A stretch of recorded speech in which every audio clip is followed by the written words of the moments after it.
Greetings, everyone. I'm Dr. Gregory Branch, and thank you for tuning into What's Up, Doc, where we teach, talk, and tackle today's pertinent health issues. Today's issue is opioids. You have surely heard by now that opioid overdose rates have hit a historical high in and around the country. One thing you may not know is opioid addiction is not new.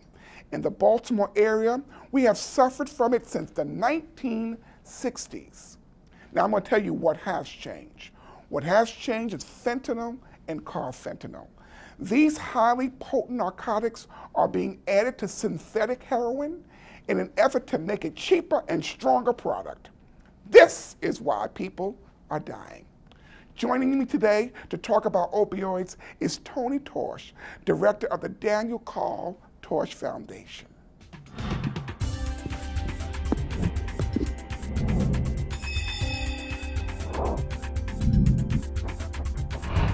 What's up, Doc?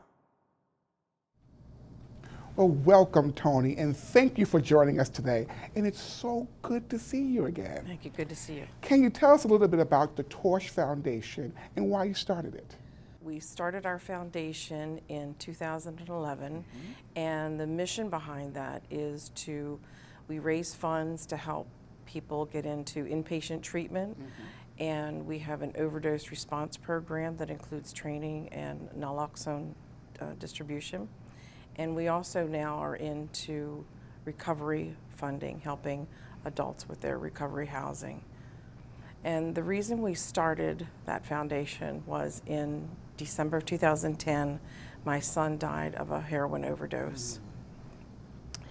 And you know, when something like that happens, you try to make sense of it, or you try to make sure that his death wasn't in vain.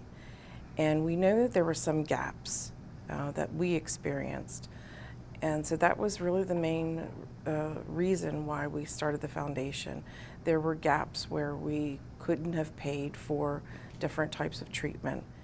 And we know that other families were experiencing the same thing. So if you had to give some advice to parents today who may have children who are suffering from addiction, what would your advice be?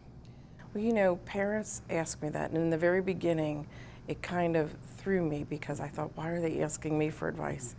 I thought, well, I failed at my job, but I've learned a lot since then. I've learned a lot about addiction, and so now I know that, well, we love them, and we provide a safe place for our children to fall when they need us, but we can't love the addiction away for them, but we can contribute to the enabling of the deferral of a treatment. They have to take responsibility at some point, for their treatment and for their health. We also, I'm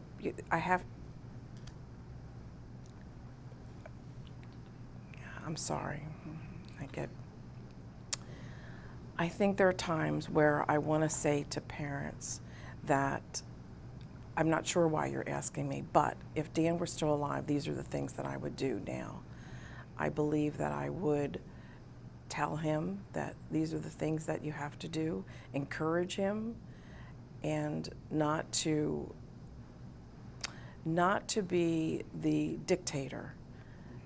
We can only provide the tools. It's ultimately up to the person suffering with the disease in order to make that decision.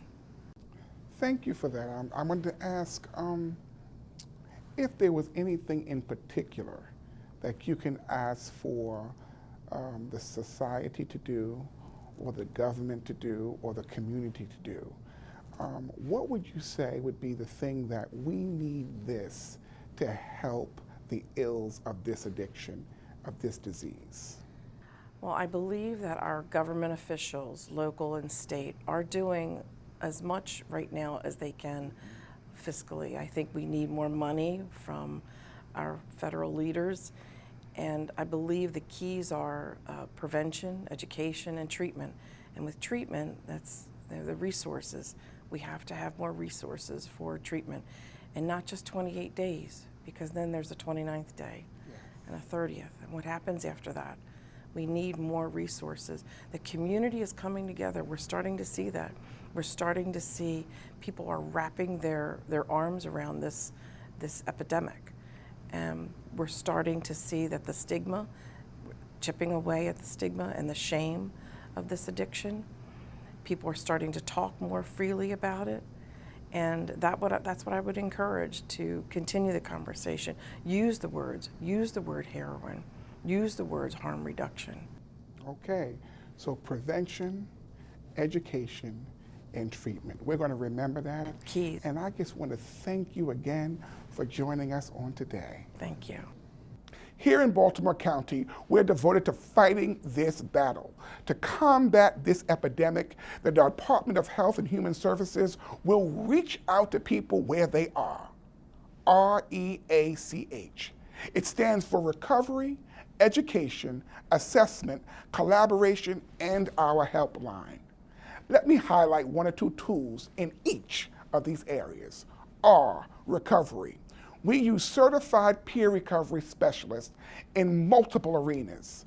Certified peer recovery specialists assist with 1, clients seeking treatment services, 2, substance use with pregnant and postpartum women, and 3, in our detention centers, inmates during stays and their post-release.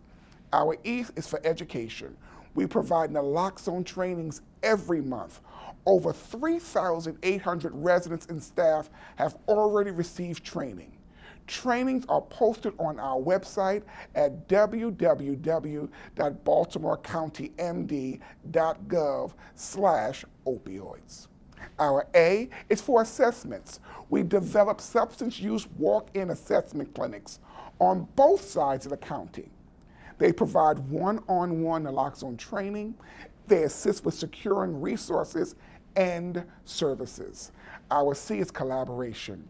We work with a multitude of agencies and organizations, and recently started a bed finder project that surveys the treatment centers to figure out how many male and female beds are available each day and on what level. Our H is our helpline. We've implemented our 88 REACH. That's the number for the community, 410-88 REACH. And the community can call and receive information for referrals and substance use and recovery services. So if you or someone you love needs assistance with substance abuse, reach out to us. Thank you for watching. What's up, Doc? And we'll see you the next time. What's up, Doc?